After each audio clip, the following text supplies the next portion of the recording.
오늘 우리에게 주신 하나님 말씀 함께 나눌까요? 요한복음 17장 1절 한 절 말씀인데 은혜로운 목소리와 함께 우리가 같이 읽겠습니다. 시작. 예수께서 이 말씀을 하시고 눈을 들어 하늘을 우러러 이르시되 아버지여 때가 이르러 싸우니 아들을 영화롭게 하사 아들로 아버지를 영화롭게 하게 하옵소서. 아멘. 인사하겠습니다. 복이 있으라. 예, 마음 담아 빛이 있으라. 예, 설교자로 살아오면서 하나님께서 언제 나에게 기회를 허락하시면 이 본문의 말씀의 은혜만큼은 꼭 나누어야지, 그런 특별한 영감의 말씀들이 있습니다. 제 개인적으로 오래전에 나누었던 주기도문의 말씀이 그랬고, 지난주까지 우리 함께 달려왔던 8가지 복의 말씀이 그랬고, 오늘부터 시작되는 요한복음 17장 예수님의 기도가 그 가운데 하나였습니다. 여러 번 그런 기회가 있었는데 너무나도 간절한 말씀이었기에 오히려 쉽게 전할 수 없었던 것 같습니다.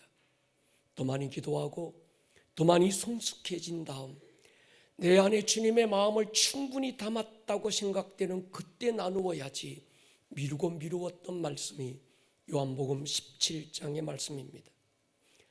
아직은 주님의 마음을 충분히 담아내기에는 부족하고 연약함이 있지만 팔복이 선포된 다음 기도의 집이 시작되고 있는 우리 교회 이 영적 시즌에 요한복음 17장 이 말씀이 풀어지고 뚫어내는 건 굉장히 중요하겠다는 생각을 했습니다.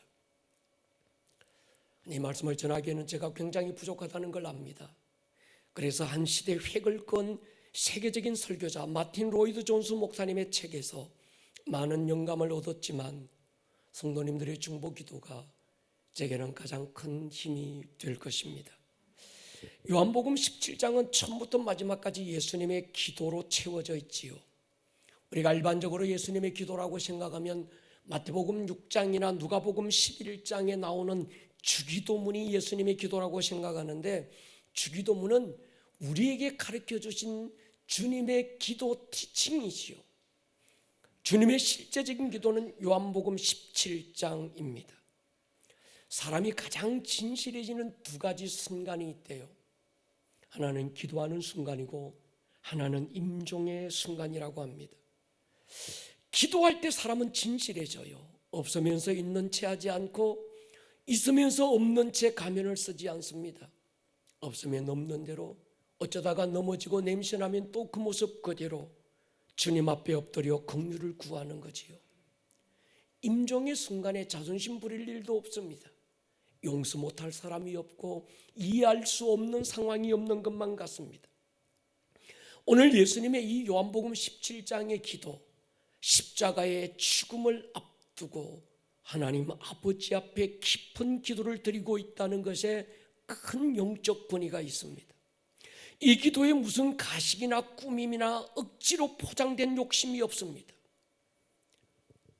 한 아들로서 한 아버지 앞에 마주 앉아서 그 아버지 앞에 자기의 진실된 마음을 그대로 쏟아내놓고 있는 주님의 기도가 요한복음 17장이지요. 제가 이 기도를 묵상하다가 처음 받은 영감은 아버지라는 단어였습니다. 주님은 1절부터 26절까지 긴 기도를 드리는 동안 한마디 한마디마다 습관처럼 아버지를 부르고 있습니다. 아버지요, 아버지께서 1절만 해도 한마디 기도에 2번씩이나 아버지를 부르고 있습니다. 그래서 26절까지 제가 숫자를 세보니까 40분을 부르시더라고요. 어떤 구절에는 짧은 한마디 기도 안에 아버지를 3번씩 4번씩 부르고 있었습니다. 이 40분을 부르면서도 단 한 번도 하나님이라고 부르지 않았고 어디 한 번 여호와라고 부르신 적이 없습니다. 아버지요, 아버지요. 하나님이라는 이름은 공적 관계에서 부르는 호칭입니다. 그러나 이 아버지는 사적 관계에서 부르는 호칭이지요. 아버지와 아들은 공적 관계일 수 없습니다. 공적 관계에는 법이 존재하지만 사적 관계 안에서는 사랑과 정이 존재합니다. 구약의 이스라엘 백성들과 하나님과의 관계는 공적 관계였습니다. 하나님은 그들에게 왕이셨고 그들은 하나님의 선택된 백성들이었습니다. 백성과 왕 사이에는 법이 존재합니다. 백성들은 법을 통해서 왕께 나아가고 왕도 법을 통해서 백성을 만납니다. 그래서 구약에는 613가지의 율법이 존재했습니다. 근데 우리는 그리스도 예수 안에서 하나님의 백성이 아니라 하나님의 자녀입니다. 많은 민족들 가운데 아브라함의 자손 선택하여 하나님의 백성 삼았지만 우리는 십자가의 산고로 거듭 나으셔서 그분의 자녀가 되었습니다. 법에는 동형 보복의 원칙이 주어집니다. 그러나 뜻에는 용서와 사랑이 있는 거지요. 하나님과 우리 사이에는 법이 존재하는 게 아니라 아버지와 자녀 사이에 사랑과 뜻이 존재하는 거지요. 같은 한 사람 왕의 입에서 나온 말이지만 백성을 상대할 때는 법이 되지만 그의 자녀를 상대할 때는 그 법이 뜻이 되는 겁니다. 하나님의 말씀은 무거운 법이 아니라 사랑과 정이 담긴 뜻입니다. 아버지의 뜻이 무엇인지 분별해라. 항상 기뻐해라. 쉬지 말고 기도해라. 범사에 감사해라. 이는 너희를 향하신 하나님의 뜻이라는 거지요. 우리가 하나님을 아버지라고 부르는 이 은혜를 정확하게 이해하셔야 합니다. 우리는 연극인들이 주어진 시나리오에 따라서 오늘은 이 사람을 보고 아버지라고 불렀다가 다음에는 저 사람 보고 아버지라고 부르는 것처럼 하나님을 아버지라고 부르는 사람들이 아닙니다. 어거진 나무 토막 십자가 위에서 산고를 통해서 나를 거듭 낳은 경험의 관계에서 그분은 나의 아버지고 우리는 그분의 자녀입니다. 우리는 분명한 경험의 관계 안에서 하나님을 아버지라고 부르는 거예요. 제게 남았던 아픈 상처가 있습니다. 매일 술에 찌들어 가족들을 공포의 도가니로 몰아넣고 훌쩍 세상을 일찍 떠나버렸던 아버지에 대한 상처는 아버지라는 이름조차 힘들게 했습니다. 그래서 어린 시절 교회 안에서 친구들이 하나님을 아버지라고 부르면 막 혼냈어요. 니네 아버지 집에 두고 왜 여기 와서 아버지 찾냐? 아버지라고 부르지 마라. 어떻게 부를까? 폼나게 여호와여 이렇게 부르면 얼마나 폼나냐?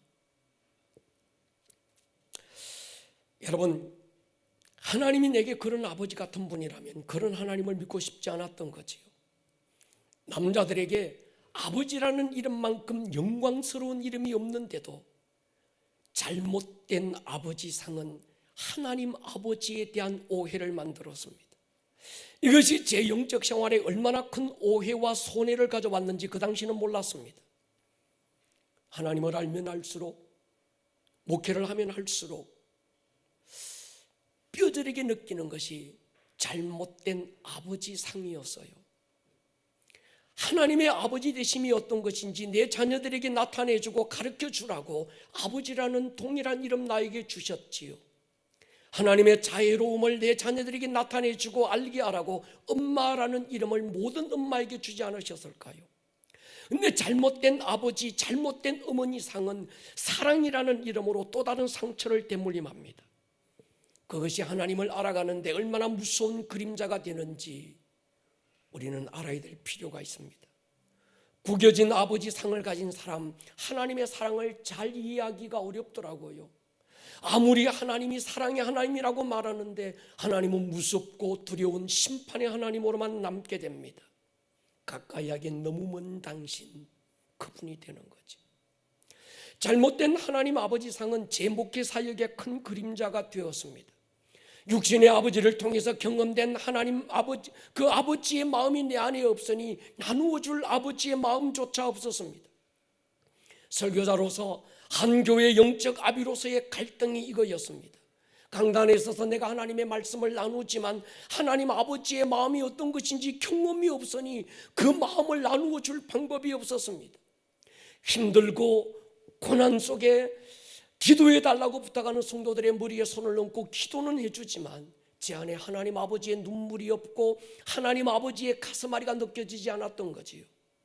이것이 저의 목회 사역의 큰 시름이고 딜레마였습니다. 어느 날 한 선교사님이 주고 가신 한 권의 책이 제 안에 남겨져 있던 아버지의 상처를 만지기 시작했습니다. 폴 영이라고 하는 미국 분인데 목사님입니다. 이분이 오두막이라는 책을 썼습니다. 세계적인 베스트셀러가 됐지요. 이 폴 영 목사님이 자기의 세 자녀들에게 하나님이 어떤 분인지를 알려주기 위해서 처음에 이 소설을 쓰셨대요. 그러다가 이것이 전 세계 베스트셀러가 됐습니다. 그런데 그분이 제 손에 들려주신 이 한 권의 책이 하나님에 대한 모든 이미지를 한순간에 바꾸었고, 그렇게 오랜 세월 원망과 미움으로 지지 않을 문신처럼 새겨졌던 아버지에 대한 상처가 치유되고 아름다운 무늬로 남게 되었습니다. 이 책이 영화로도 나왔는데 아마 우리 교회 인카운트 때마다 매번 보았기 때문에 어떤 분은 목사님 그 6번 보았어요 이런 분도 있어요. 저는 10번도 더 넘게 봤습니다. 근데 신기한 건 볼 때마다 하나님이 다른 어떤 부분을 만지시더라고요. 전혀 보이지 않던 부분이 보이고 전혀 듣지 못했던 어떤 음성이 들리기 시작하는 거예요. 여러분 이 책을 꼭 읽어보시든지 인터넷 들어가면 다운로드 받을 수 있습니다. 꼭 한번 보시되 혼자 보지 마시고 아이들과 부부가 가족이 함께 이 영화를 보시기를 권면드립니다. 이 영화에 등장하는 성부 하나님은 흑인 여성으로 설정되어서요, 제가 이 부분이 굉장히 좋더라고요. 만약에 하나님이 남자로 등장했으면 제가 안 보았을 것 같아요. 근데 흑인 여자로 등장합니다. 자상한 엄마 같은 분, 하나님이 그런 분이라는 거예요. 그러면서 제 마음이 이 책에 열리기 시작했습니다. 성령님은 아시아계의 여성이고 성자 예수님은 아랍계 남자로 등장합니다. 이 세 분의 아름다운 연합과 하나됨이 신비로울 정도로 아름답고 눈부시었습니다. 이 세 분은 세 분인데 한 분이에요. 한 분인데 세 분입니다. 무엇라 주고받는 말이 없어도 서로의 생각을 알고 완벽하게 서로를 이해하는 모습이 보여집니다. 근데 제가 요한복음 17장을 읽고 묵상하면서 깨달은 것이 삼위 하나님의 연합이 그 영화에 나오는 것보다 훨씬 신비롭고 완벽한 연합, 완벽한 하나됨이라는 걸 요한복음 17장에서 너무나도 선명하게 보이는 거예요. 오늘 주님의 기도에서 아버지여, 아버지께서 아버지를, 아버지의 이름을 부르시는 그 주님, 그리고 그 주님 십자가 위에서 임종을 바로 눈앞에 두고 있을 때 처절한 고통 속에서 주님은 이렇게 기도하셔요. 아버지여, 내 영혼을 아버지 손에 부탁합니다. 그게 무슨 형식이 없고 까다로운 절차가 없고 무슨 법이 없습니다. 그저 아버지와 아들이 마주 앉아서 마음을 터놓고 서로의 마음을 확인하고 서로의 사랑을 이해하고, 그게 지금 아들 예수님과 하나님 아버지의 관계 속에서 그게 보여지는 거예요. 여러분 기도가 뭘까요? 이런 거 아닐까요? 아버지 있잖아요. 오늘 제가 속이 상했거든요. 그랬겠다. 내가 봐도 속 상했을 것 같아. 아버지 있잖아요. 제가 아버지 많이 사랑하거든요. 알아. 네가 나 얼마나 사랑하는지 내가 너 알아. 아버지 있잖아요. 내가 아버지처럼 사랑하는 사람들이 내 주위에 많아요. 아버지가 그들도 사랑해 줬으면 좋겠어요. 그럼 누구도 아니고 네가 사랑하는 그들이라면 나도 사랑해 줘야지. 여러분 이게 기도가 아닐까요? 새벽 기도의 자리에 앉을 때마다 예수님에게 배운 그대로 기도하기를 저는 좋아합니다.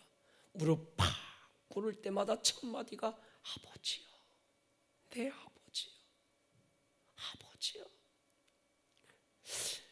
그 다음 기도는 뭘 장구한 어떤 기도문을 내놓지 않고 화려한 수식어가 없어도 그 자체가 완벽한 기도가 되는 것 아닐까요? 누구에게도 양보하고 싶지 않은 한마디, 하나님, 당신은 나의 아버지입니다.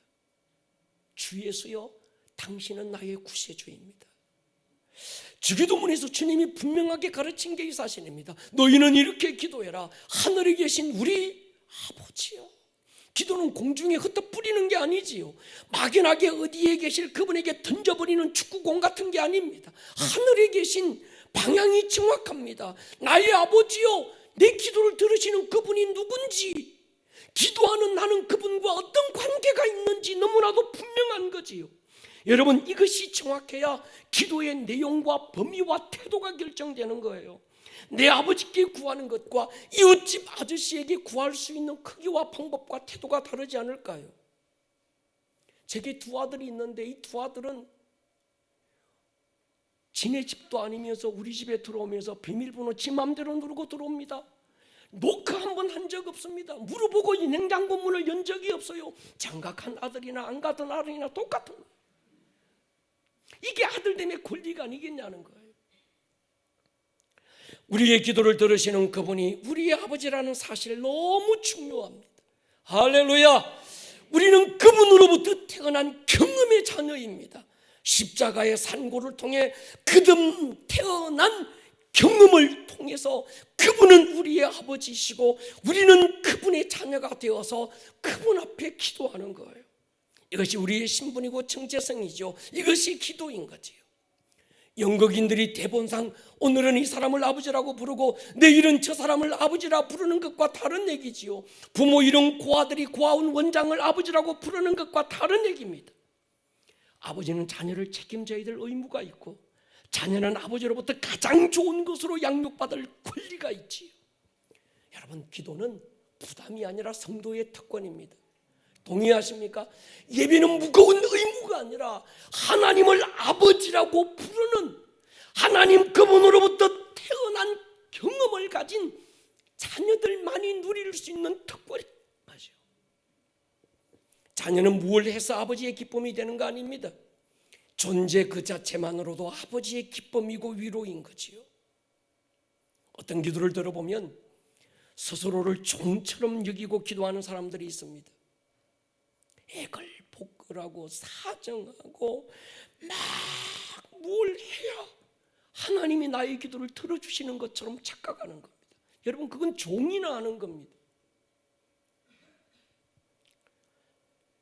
아버지도 우리에게 응답하실 때 불쌍해서 안 돼 보여서 응답하는 게 아니지요. 내 새끼니까 내가 책임지고 싶은 그분의 사랑이 응답하게 하거든요. 우리가 오늘 불렀던 찬양처럼 그 사랑이 포기할 수 없게 만들고 그 사랑이 끝까지 기다리게 만들고, 그래서 우리가 아버지께 돌아갈 수 있는 거 아닙니까? 시리아 난민들의 불쌍한 모습들을 보고 우리가 텔레비전을 통해서 보기도 하지만 나라 잃고 타국으로 온 그들의 삶은 초라하고 희망이 없어 보입니다. 어른들이야 뭐 살 만큼 살았으니 그렇다고 하더라도 이제 태어나 자라가는 어린 아이들의 그 애태우는 모습을 보면 마음이 아프지요. 불쌍한 마음에 얼마의 동정은 베풀 수 있을지 모르지만 그렇다고 내 집으로 데리고 와서 먹이고 입히고 책임지지는 않지요. 왜 그럴까요? 내 자녀가 아니니까. 만약에 여러분들의 자녀가 그런 난민촌 텐트 안에서 힘들고 어렵게 그렇게 하루하루를 버겁게 질병 속에서 고통 중에 신음하고 있다면 동전 몇 번 던져주고 내 할 일 다 했다 돌아서는 부모가 어디 있겠습니까? 탕자의 이야기에서 탕자가 아버지께로 돌아올 때 아버지에게 이렇게 말합니다. 내가 하늘과 아버지께 죄를 지어서 이젠 아버지의 아들이라 일컬음을 감당할 수 없으니 품꾼의 하나라도 써달라고 얘기해야지. 시나리오를 가지고 아버지께 돌아와서 아버지를 만나는 순간에 아버지여 내가 하늘과 아버지께 하는데 갑자기 아버지의 입술이 이 아들의 입을 닫아버리게 만들었습니다. 내 아들이야, 가락지 끼워주어 상속자임을 또 확인시켜 주시고 새 옷 입혀주시고 새 신발 신겨주시고 많은 사람들 앞에서 죽었던 내 아들이 돌아왔어, 잃었던 내 아들이 돌아왔다는 거예요. 근데 큰아들 보십시오. 밭에서 종들과 함께 열심히 일하고 돌아와서 아버지의 처사에 불만을 품고 분노하잖아요. 나와 벗을 위해서는 염소 새끼 한 마리 안 잡아 주셨습니다. 그때 이 아버지의 대답이 뭡니까? 아들, 내게 다 네 거야. 넌 종이 아니야. 내가 언제 너에게 종처럼 종들과 함께 밭에 나가서 열심히 그렇게 일만 하라고 내가 한 적 어디 있니? 네가 스스로를 종으로 여기지 않고 아버지의 자녀됨의 권리를 가지고 아버지 나 염소 새끼 한 마리 잡아주세요 이랬다면 염소만 잡아줬겠니? 송아지만 잡아줬겠니? 다 주지 않았겠니? 내 것이 다 네 거라는 것인 거죠. 사랑하는 여러분, 종처럼 액을 복걸하고 불쌍해서 하나님이 우리에게 선처하시는 게 아닙니다. 동의하십니까? 우리는 좀 뻔뻔할 필요가 있어요. 왜요? 그분의 자녀이기 때문에. 할렐루야. 오늘 예수님의 기도가 이렇게 시작됩니다. 1절에 보면요, 예수께서 이 말씀을 하시고 눈을 들어 하늘을 우러러 이르시되 아버지여, 아버지를 영화롭게 하게 하옵소서. 여기서 이 말씀을 하시고, 이 말씀은 요한복음 14장부터 16장까지 긴 설교입니다. 그래서 요한복음 14장, 15장, 16장을 예수님의 고별 설교라고 말하고, 그 설교가 끝난 다음 요한복음 17장 이 기도가 이루어지는데, 이 요한복음 17장을 예수님의 고별 기도라고 이름합니다. 요한복음 14장에서 예수님께서 어느 날 갑자기 제자들에게 십자가에서 죽을 것, 이걸 제자들에게 말씀합니다. 그리고 부활하셔서 아버지께로 가실 텐데 아버지께 구해서 보혜사 성령님을 보내줄 거라는 거지요. 그리고 16장에 넘어가면 기가 막힌 설교를 비유로 가르칩니다. 나는 포도나무다, 너희는 가지다, 내 아버지는 농부야. 가지에게 열매가 맺고 가지에 꽃이 피지만 가지는 절로 열매를 맺을 수 없다. 가지가 용쓰고 가지가 막 힘써서 열매를 맺고 꽃을 피우는 게 아니라는 거예요. 그 가지가 나무에 잘 붙어 있음으로 해서 뿌리로부터 올라오는 영양분이, 그 수분이 공급되고 그 나무에서 가지로 어떤 영양분이 공급돼서 그 영양분의 결정체가 꽃으로 피고 열매로 맺게 되는 거라는 겁니다. 그래서 예수님께서 너희는 내 안에 있으라는 거예요. 할렐루야. 절로 열매를 맺는 방법은 가지가 나무에 붙어 있는 것처럼 너희도 내게 붙어 있으라는 거거든요. 요한복음 16장을 넘어가면 성령님이 오시면 죄에 대하여, 의에 대하여, 심판에 대하여 세상을 책망할 거라고 합니다. 그러면서 그 성령님은 진리의 영이신데 우리를 진리 가운데로 인도할 것이라고 가르치신 거죠. 이 몇 가지 이유로 세계적인 설교가 마틴 로이드 존슨은 요한복음 17장을 인류 역사 가장 아름다운 기도이면서 인류 역사 가장 아름다운 설교라고 이름했습니다. 제가 봐도 이 요한복음 17장에 어떤 수식어가 필요 없을 만큼 완벽한 설교고 그 자체만으로도 충분히 아름다운 기도가 요한복음 17장 주님의 기도입니다. 제가 이 설교를 준비하면서 이렇게 두렵고 이렇게 떨리는 긴장감은 처음 느끼는 거예요. 주님께서 아버지 앞에 무릎 꿇고 기도하시는 그 현장에서 직접 그분의 음성을 듣지 않고는 풀어낼 수 없는 그 본문의 요한복음 17장인 겁니다. 그래서 처음엔 어떻게 이 말씀을 내가 풀어낼 수 있을까? 그런데 한 가지 제가 희망을 걸었던, 용기를 냈던 게 예수님께서 이 기도를 큰 소리로 기도하셨다는 게 제 마음에 막 위로가 되기 시작했어요. 여러분, 예수님이 지금 하나님과 두 분 사이에 그냥 두 분만의 어떤 그걸로 끝난다면 속으로 묵상 기도하시든지 그냥 조곤조곤 소곤소곤 얘기해도 끝났을 거예요. 그런데 주님이 큰 소리로 이걸 기도합니다. 이유는 제자들이 들으라는 거예요.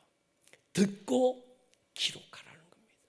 그래서 요한복음 17장에 보면 아버지여, 내가 지금 이 기도하는 건 지금 나의 기도를 듣고 있는 저들을 위함입니다. 그러나 저들만이 아니라 저들을 통해서 복음을 듣고 구원받은 오늘 저와 여러분들을 위한 기도라는 거예요. 할렐루야.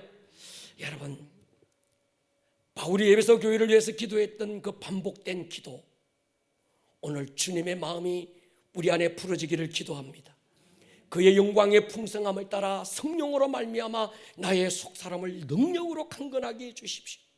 믿음으로 말미암아 그리스도께서 내 마음 안에 계셔서 내가 그 사랑 가운데 뿌리가 박히고 터가 굳어져서 능히 모든 성도와 함께 지식에 넘치는 그리스도의 사랑을 알게 해주십시오.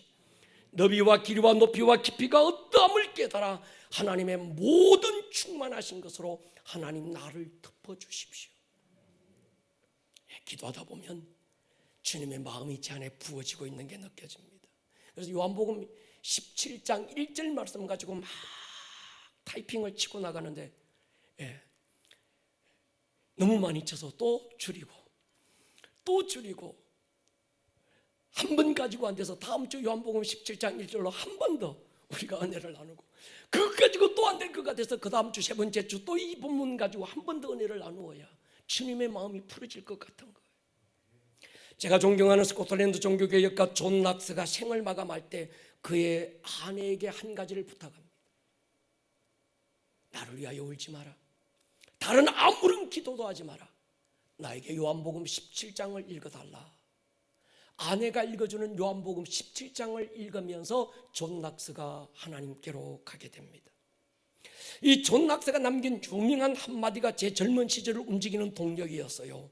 녹슬어 없어지기보다 주를 위해서 달아서 없어지고 싶습니다. 이 말의 뜻이 뭔지도 모르고 젊었을 때는 열정이 있어서 저도 막 흉내도 내보고 먼저 주님께서 이 기도를 드리게 된 배경을 아는 것이 중요합니다. 예수님은 자신의 때가 임박했다는 걸 아셔서요 제자들을 떠나서 아버지께로 가야 될 시간이 임박했다는 걸 압니다.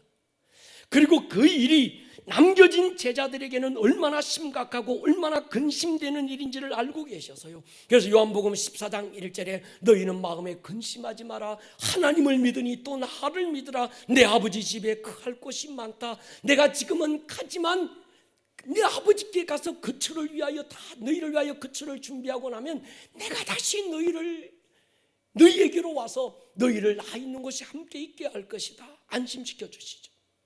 사실 주님께서 제자들을 떠나서 하늘로 가신다는 것이 제자들에게는 엄청난 충격이었습니다. 왜냐하고 하면 제자들은 예수님 한 분께 자신의 인생을 올인했습니다. 예수님을 곁에서 바라보니까 예수님은 보통 분이 아닌 거예요. 죽은 자를 살리시오. 무리를 걷지요. 보리떡 5개 물고기 2마리로 수천 명을 먹이고도 12광전이 남기시오. 그분이 가시는 곳에 귀신들이 떠나가지요. 놀라운 어떤 일은 하나님의 영광이 막 드러나는 걸 보지요. 그러니까 제자들이 저분을 만나면 저분에게 내 인생을 올인하면 내 인생은 불행 끝 행복 시작이 되겠구나. 그래서 배도 그물도 버려두고 모든 것 접고 주님 한 분 따랐던 사람들이 제자들이었습니다. 그랬던 주님이 자기들을 떠나서 하늘로 가신다고 했을 때 제자들의 마음은 청천벽력과 같았을 겁니다. 주님이 그 마음 아시고 그들에게 안심시켜 주시는 설교가 요한복음 14장, 15장, 16장입니다. 그러니까 요한복음 17장을 이해하려면 요한복음 14장, 15장, 16장을 충분히 읽고 묵상하면 또 다른 깊은 영감이 느껴지게 될 거예요. 예수님이 하시는 말씀이 그래요. 내가 이제 아버지께로 가면 가는 것으로 끝나는 게 아니라 내가 갚으리고 나면 너희가 손해보고 모든 걸 잃는 것이 아니라 오히려 너희에게 더 큰 유익이 될 거다. 이유는 내가 아버지께로 가야 성령을 보내줄 수 있다. 가지 않으면 성령님이 오지 않으실 거라는 거예요. 나는 가고 나면 끝나지만 그분이 오시면 너희 안에 오실 것이고 너희와 함께 거할 것이고 영원토록 너희를 떠나지 않을 것이라는 거예요. 예수님이 제자들과 함께 있을 때는 손 붙잡고 동행했습니다. 동행이라는 말 1 더하기 1이죠. 그러나 성령님 그분으로 우리 안에 오시면 1 곱하기 1 그분이 내 안에 내가 그분 안에 하나의 연합을 통해서 나아가게 되는 거지요. 여러분 이것이 큰 은혜입니다. 요한복음 17장 11절 보십시오. 같이 한번 읽겠습니다. 시작. 나는 세상에 더 있지 아니하오나 그들은 세상에 있사옵고 나는 아버지께로 가옵나니 거룩하신 아버지여 내게 주신 아버지의 이름으로 그들을 보전하사 우리와 같이 그들도 하나가 되게 하옵소서. 주님이 지금요 이 기도가 얼마나 깊은지 여러분 앞으로 설교를 함께 나누다 보면 이 기도가 얼마나 깊은지 깨닫게 될 겁니다. 지금 주님께서 제자들에게 내게 주신 예수의 이름을 저 제자들에게도 주십시오. 그리고 아버지와 내가 하나가 되어서 내가 아버지 안에 있고 아버지가 내 안에 계셔서 그 하나님의 영광 가운데 머물렀던 것처럼 저들도 내 안에 있어서 내가 저들을 품고 아버지 안에 들어가서 창세전에 아버지와 함께 누렸던 그 영광을 우리로 보게 해 주십시오. 지금 주님이 지금 이 기도하고 있는 겁니다. 여러분, 여기에 대한 확실한 증거로 성령을 보내주신 거예요. 여러분, 예수 믿으십니까? 대단한 은혜입니다. 그렇다면 성령을 받으셔야 합니다. 성령 받으시기를 축복합니다. 여러분, 같은 예수를 믿어도 성령을 받지 못한 사람과 성령 받은 사람은 너무나도 또 다릅니다. 내 의지로, 내 열심 가지고, 내 힘으로 예수를 믿는 것과 성령님께서 내 안에 오셔서 나를 이끌어 가시고 내 한계를 뛰어넘고 내 지성을 뛰어넘어서 하나님 그분께로 나아가게 하는 건 다른 거예요. 우리는 예수 믿는 것으로 끝나면 안 됩니다. 성령으로 충만할 수 있기를 주의 이름으로 축원합니다. 성령님 오늘 이 예배 가운데 오셔서 우리 안에 오셔서 우리를 다스려 주시옵소서. 요한복음 17장 주님의 기도. 여러분, 이 말씀이 선포되는 동안에 우리는 이 성령님이 예배 시간마다 임재하셔서 그냥 우리를 밖에서 이끄시는 것이 아니고 지식이 우리를 끌고 가는 게 아니라 성령님이 우리 안에 오셔서 우리를 예수님이 마태복음 4장에 마가복음에도 보면 그 예수님을 성령님이 광야에서 막 몰아내셨다고 그러잖아요. 주저앉고 싶을 때, 포기하고 싶을 때 내 안에 계신 성령님께서 우리를 막 밀어내시고 일으켜 세우시고, 할렐루야, 그런 영적 생활이 우리에게 필요한 겁니다. 여러분, 오늘 이 말씀 자세히 한번 보면요, 제가 아직도 잊을 수 없는 한 가지가 있습니다. 아내와 함께 처음 이스라엘을 방문했을 때입니다. 새벽 2시에 일어나서 시내산을 올랐어요. 얼마나 높은 산인지.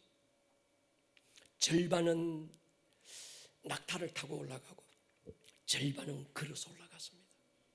근데 여러분, 낙타 등이 생각보다 굉장히 높더만요. 그 위에 올라가서 밑을 쳐다보는데 아찔하더라고요.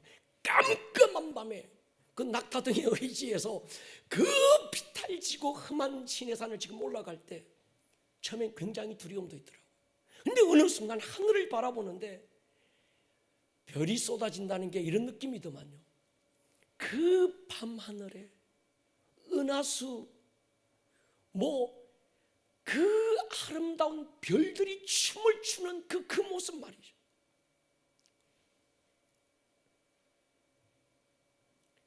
저기서 별똥별이 팍, 여보 저기 별똥 떨린다. 저기서 또 팍 날아가고 막 이런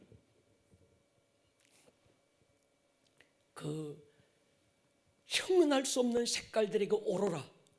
그래서 제가 버킷리스트에 하나 더 만들었습니다. 내가 오로라 사진을 꼭 찍으러 한번 가본다. 근데 지금 예수님이 하늘을 우러러보셨어요. 지금 예수님이 기도하는 시간이 깊은 밤이거든요. 아마 예수님의 눈에 그런 밤하늘의 별들이 호화찬란하고 아름다운 모습들이 보였을 거예요. 근데 주님은 그 별들을 보지 않으셨어요. 오늘 본문 보십시오. 눈을 들어 하늘을 우러러.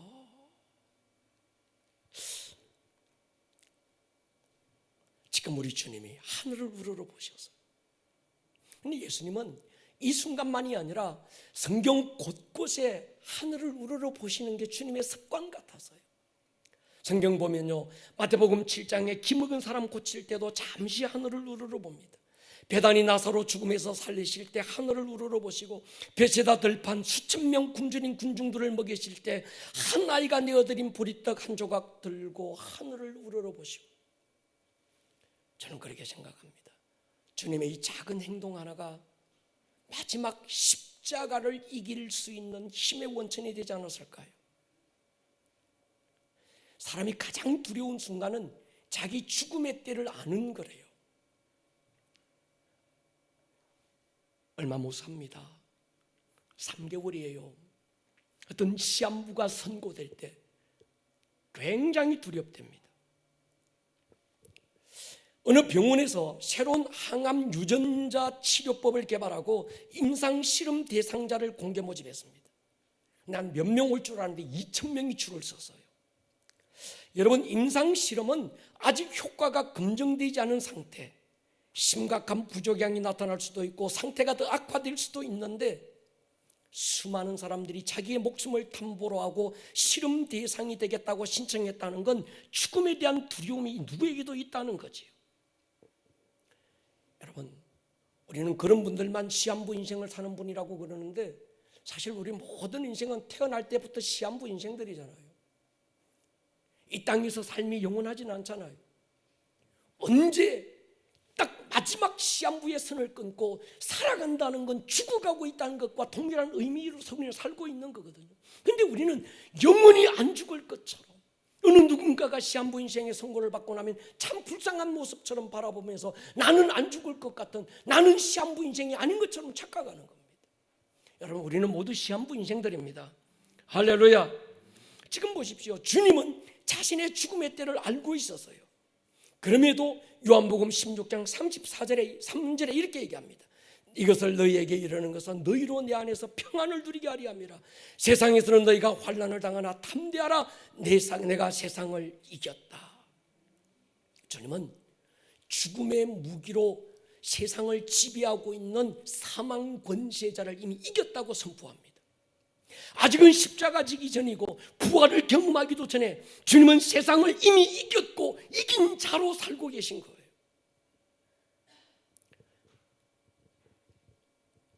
주님도 사람의 몸을 입고 오셨기 때문에 두려웠을 거예요.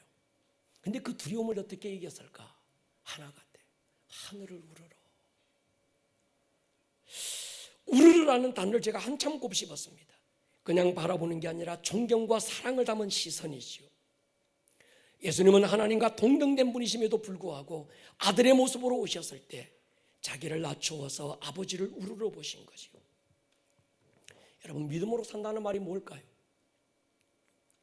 뭐가 믿음으로 사는 걸까요? 한 가지 같아요. 시간마다 때마다 하늘을 우러러 보는 거지요. 성도가 세상을 이길 힘이 어디서 올까? 여기서 오지 않겠습니까? 성도가 세상에서 강하고 담대할 수 있는 길이 어디서 올까? 하늘을 우러러 보는 거지요.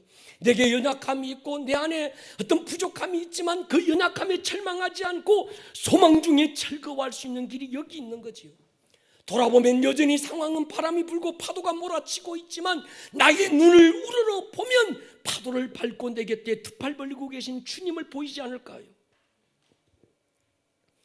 한 세상 다 살고 부르심 따라 주님 앞에 서야 될 그 순간에 눈을 들어 우러러 보면 보좌에서 벌떡 일어나 나를 반겨 맞으시는 내 주님을 볼 수 있다면 죽음이 무엇이 두렵겠습니까?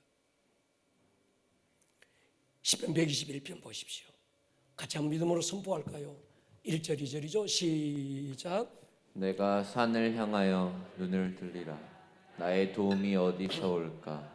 나의 도움은 천지를 지으신 여호와에게서로다. 내가 눈을 들어 나의 도움이 도대체 어디서 올까? 동에서 올까? 북에서 올까? 남에서 올까?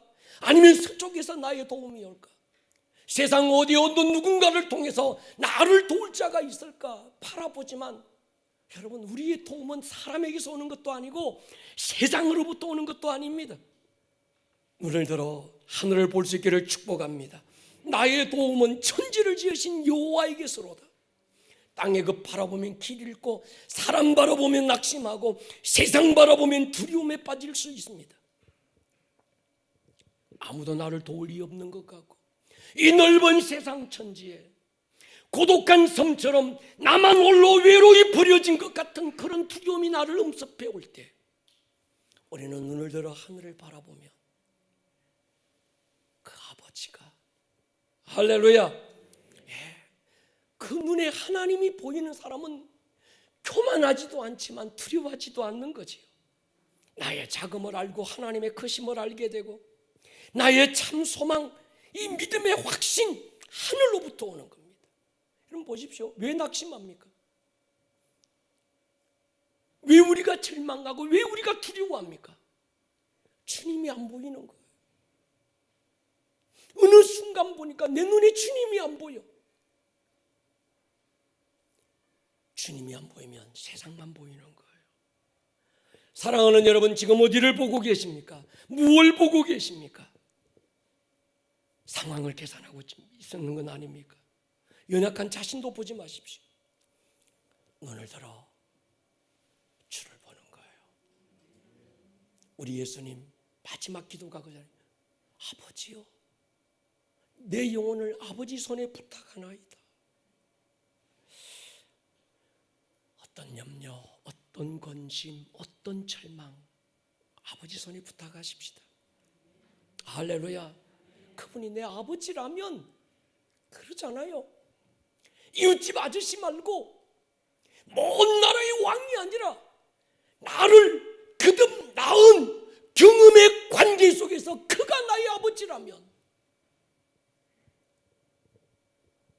그분께 맡기는 거예요. 여러분의 자녀들, 내 새끼 내가 어떻게 키울까? 아닙니다. 내가 어떻게 키워요? 아버지 손에 부탁하는 거죠. 그분은요, 아버지요, 충분히 책임지고도 남는 사랑의 하나님인 줄 믿습니다. 머리를 한번 숙여보십시다. 사랑하는 여러분, 이 시간 듣고 가면 안 됩니다. 여러분의 입으로 선포하고 가셔야 합니다. 아버지요, 내 아버지요.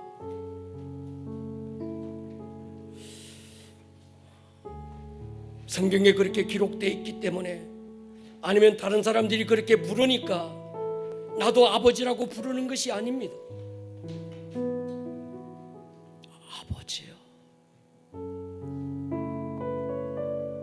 내 아버지요.